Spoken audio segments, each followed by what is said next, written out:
Thank you very much, Pastor Handel. Okay na ni gamito ni.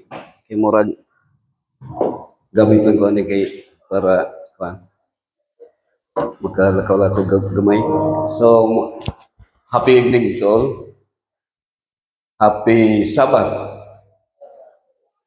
We are happy and we are grateful enough that God given us another opportunity of gathering together to worship and glorify His name. And we are blessed by the message of the instrumental number by Pastor Handel, ang naguluhan, Vow Dani. Actually, in heaven, what the people will be doing there, if I'm not wrong, just praising the Lord, no, by singing and by having instrumental according to the Bible, no, mga harps, mga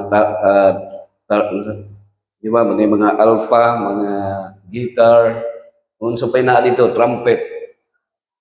Now, by this time, kung magkuyog ni Pastor Handel, dili yung ko kamaong mga instrumental or kanang mga piano or guitar or bisan sa pagkanta. Perminaw na ako nagisulti mga kaigsunan. So that's why kung magkuyog ni, siya lang yun ang mag-trumpet or siya mag-saxophone. Unya, ako rin hatag og homily engineer. Bahalang mapulaan ng uban. Siguro kung magbulag mi sa scenario, mo nang panahon na nga si Pastor Handel ang kung dili ko hatag og part. Now, we plan, actually there are some, as an entire Philippines yata or entire Mindanao, we have this My Journey with God. And then every churches, every district leader, every Wednesday, every Tuesday, we have a meeting 9 to 10 sa Zoom because we have reporting every week, Brother G, on how many people watching sa My Journey with God. Now, suppose this evening, magtanaw tata og My Journey with God, but I told Pastor Handel nga kung magtanaw ra ta dire, siguro ang uban siguro mas mayo dito na lang sa balay, magtanaw niya, mag-share. Actually, the program sa My Journey with God, pwede man nato ma-review. Unya, I told him na kung naay naka-assign dire, so padayon naghapon. Pero nagbumirang man kay ako man dai pa-speaker gihapon. Kay kung nakahibalo ko nga ako ra day kuan din alanganin naman ibalibad kay kung mag-play ta sa My Journey with God. Pastor James Lee Lantaya ang karon speaker. Pero naa naman tag diri karon mga kaigsunan, muuli ta sa tong balay, mo review ta sa My Journey with God and then i-share na to. Okay, mao gina atong obligasyon. Now, na ako'y Biblia diri nga akong basahon mga kaigsunan, ang bersikulo, no? Bersikulo din and then ako alang basahon ang gi-share diri ni Karma sa Facebook, and I believe that most of you already read this passage, this sharing. Now, there is a passage here in the book of Ephesians chapter 5, verses 15 to 16, 15, 16, and 17. It says here, see then that you walk circumspectly as and not as fools, but as wise. Verse 16, redeeming the time, because the days are evil. Verse 17, therefore do not be unwise, but understand what the will of the Lord is. Shall we bow our heads for prayer? Gracious Lord in heaven, this evening, Lord, we are very much grateful for the gift of life that we enjoyed until this moment, and thank you, Lord, for this opportunity of gathering together. And we have one purpose of being here, to glorify your name, Lord. Please be with us through your Holy Spirit. to be in the midst of us to help us understand your will. In Jesus' name, Amen. Now let me share to you mga kaigsunan. Maybe this statement is not accurate or is not true all that one. Dili gyud siya ingon na to nga accurate ang iyang pagka statement diri kung tinuod ba. This statement siguro how many of you here is kanang 50 na ang edad? Tas kamot, 50 na ang edad. Bata pa yun si engineer ay 50. So murag kita ron ha engineer. Ana diri nayo ba 50. So mga goldener ang tawag ani, no? Goldener man ang kwan. Ma'am, kan? So diri sayop man na siya kanang moingong gani ka Steve say naay kining akong anak masuko ni sa kuha kong moingkong nga sa una kanang mubaktas mig 10 kilometers kada adlaw parang makaabot og eskwelahan. Unya kung muulan gani bisag murag mo bagyo pero moadto gyapon kog eskwelahan kay murag di ko maka mahimutang kung di ko maka-eskwela. Pero karon gamay rang taligsik. Wala na klase no. Doon ra kayong mga tunga sa kilometro la ang adto ang eskwelahan distansya. Brother G, di na mo baktas, no? Kay maulaw kung ingno nga way pamasahe.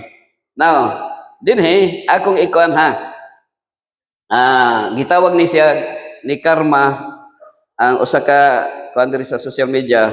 Ingon siya sad reality. Okay, basahon na nako ha para dali ra ta. 50 years ago, children were gentle with their parents. Okay, gentle with their parents. Today, parents have to be gentle with their children. Okay, 50 years ago, children respected their parents. Now, parents have to respect their children. 50 years ago, marriage was easy, but divorce was difficult. Difficult sa una. Nowadays, it is difficult to get married, but divorce is so easy. Sa Amerika siguro ni. 50 years ago, we got to know all the neighbors. Now, we are strangers to our neighbors. 50 years ago, people had to eat a lot because they needed the energy to work hard. Now, we are afraid to eat fatty foods for fear of the cholesterol and hypertension. 50 years ago, only one person worked to support the whole family. Now, all have to work to support one child. So, mo nang diferensya, no? Kaysa una, ang breadwinner, o sarang yun magtrabaho para i-support sa tagdusi kabuk anak. No? Pero karon ang both parents, no? Mother and father, magtrabaho para i-support sa ilahang usa ka anak. Now, 50 years ago, people love to study and read books. Now, people love to update their status on social media. No? Sa una, kanang ang dili makapansin sa imo nga kanang di makatagad sa imo kay nagbasag libro, no? Pero karon bisag magtapad ang magtiayon, kanya-kanya text, kanya-kanya mag cellphone. Ano sa mga kaigsunan. So dinhi dunay diferensya sa karon nga panahon. Kuan ka ma-imagine nimo nga halos sa tuwa siguro di na siguro maihap ang cellphone nga agi sa tong kamot, no? Kanang gikan sa Nokia, gikan sa Ericsson, gikan sa Motorola ba to? Gikan sa unsa pa nga kuan nga mga cellphone diha. Now, dinhi karon grabe na ang technology karon. You can just imagine ha. Kami sa una engineer mutan-aw mig sinihan man ang paborito sa una. Sini, no? Kay dako kay kuan ba niya. Tag-trace pa to ang bayan. Unya mga pagka-Adventista na ako, di na ko mutan og sini. No, dili na kay Adventista na god. Pero Satan is very wise, no? Una-una sa mga una-una ni Satan ba kay ang Adventist di man mo atong sinihan. So ang sinihan gidala sa balay. Unya ang problema na pod kay every person na anay cellphone. Unya atong mga bata bisag 1 year old kamao nag cellphone, no? Musayaw na mo TikTok na. And that's how very no? Very much hook ta sa social media karon. Nya grabe kung sa una ang chismis sa una, grabe mang chismis sa una, no? Mga radyo di baktas. Pero karon uh, murag seconds lang. You can just imagine mag ka sa una nga kanang magpadala kag sulat sa una sa imong sweetheart tag 1 month pa bago maabot, no? Naka-experience kami ani ni Mrs. nga 1 month pa to, kan? Pero karon seconds lang, no?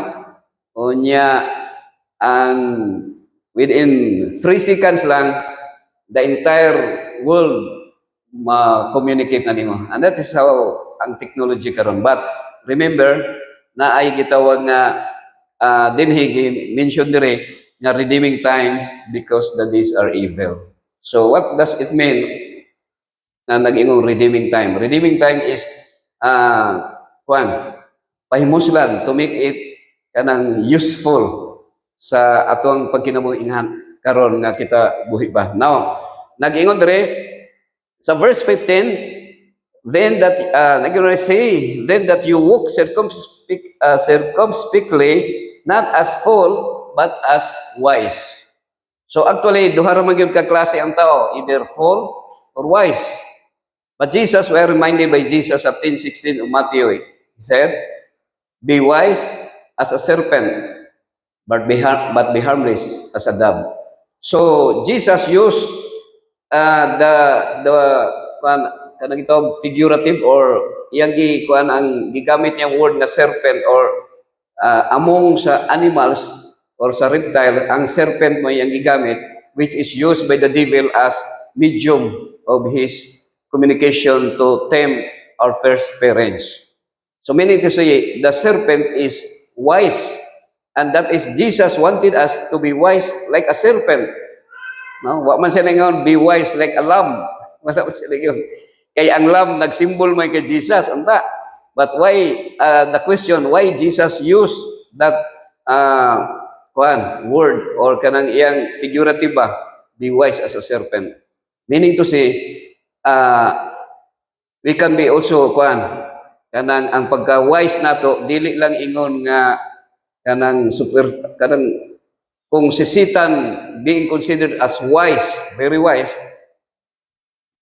but we must be wise also like him. Ang gamito nato nga metodo dili para pagkatikasan, dili pagka kanang mag-scam. Kundi to be being wise is to use his strategy in his network kanang gitawag nga networking in soul winning. So mao na siya ang gamito nato pagiging wise nga mo persuade ba to win souls. Kung how Satan draw men to be to be in his side, to rebel against God, we must also be wise like him by winning more souls. That is my sa akong nasabtan. And then be harmless as dove. Why? Because there will be time nga naay away, mag-away ang tao.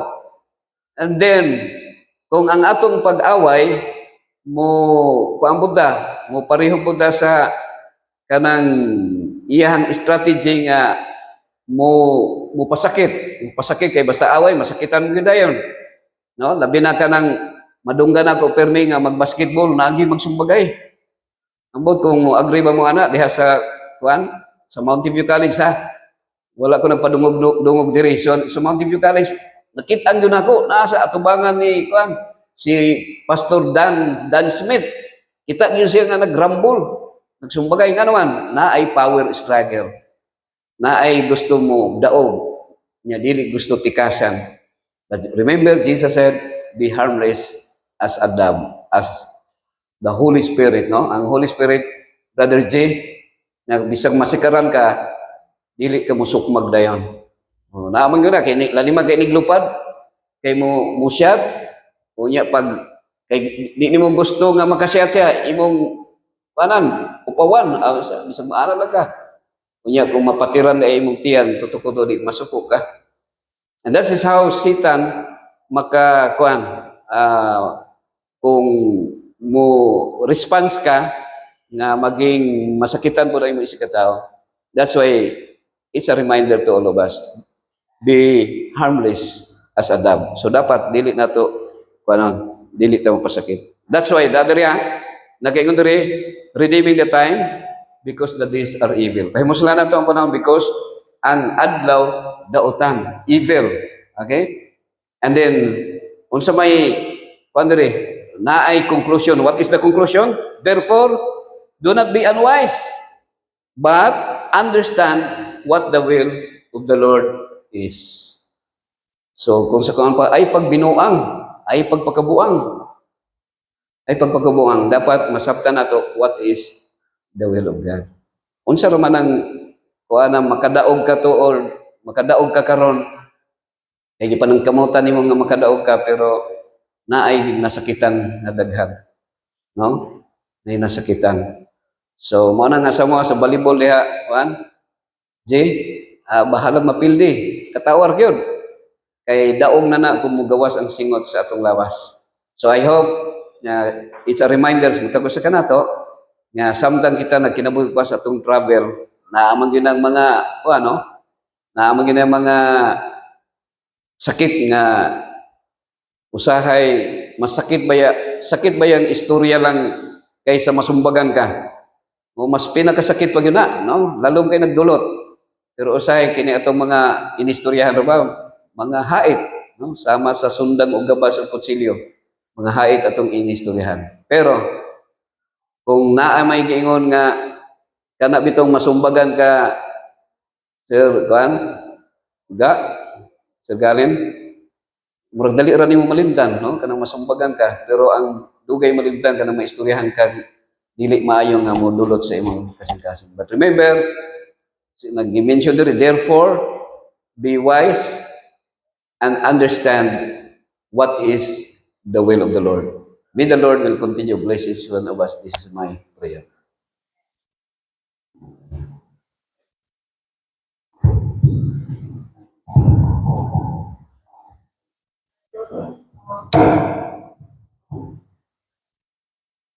Okay. For closing song, let us sing Love Unfold, number 447.